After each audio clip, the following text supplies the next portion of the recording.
কি হলো?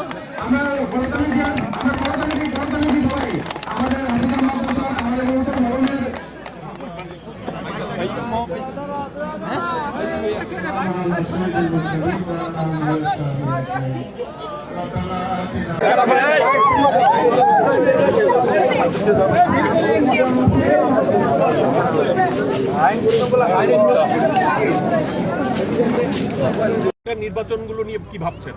স্থানীয় সরকার নির্বাচন যথাসময়ে হবে সেটা আমরা আগেও বলেছি এবং গণতন্ত্রকে তার প্রাতিষ্ঠানিক রূপ দেওয়ার কাজগুলো করা হবে। স্যার, সরকারে আসার পরে নতুন সরকার আসার পরে দেশের যে পরিস্থিতি এখনো কিন্তু আমরা দেখছি যে ডামাডোলের মধ্যেই আছে। খুব বড় সেটি আর কয়েকদিন হয়েছে 17 তারিখে আমরা নিয়েছি, এখন তো আমরা অনেক বেটার। স্যার, দেখুন ধরে শুনছিলাম রাষ্ট্রযন্ত্রগুলো রাষ্ট্রীয় প্রতিষ্ঠানগুলো ভেঙে গেছে, এখন আপনি প্রশ্নটা বুঝিনি।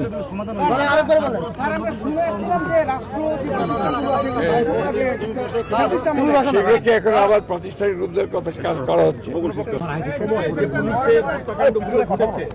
এই আপনাদের থেকে মন্ত্রিপরিষদে কেউ বলছে যে সেগুলো তদন্ত হবে, এনসিপি এটা এখন পর্যন্ত যেটা আমাদের হোম মিনিস্টার সাহেব স্বরাষ্ট্রমন্ত্রী যেটা বলেছেন সেটাই হবে এবং যেহেতু তদন্ত হচ্ছে দরকার যদি প্রয়োজন হয় তদন্ত হবে। এখন তো এটা মূলত তো আপনার আদালতে আছে। এনসিপি বলছে যে এটা মীমাংসিত বিষয়, এটা নিয়ে আবার কেন বাড়াবাড়ি? এনসিপি কে জিজ্ঞেস করেন।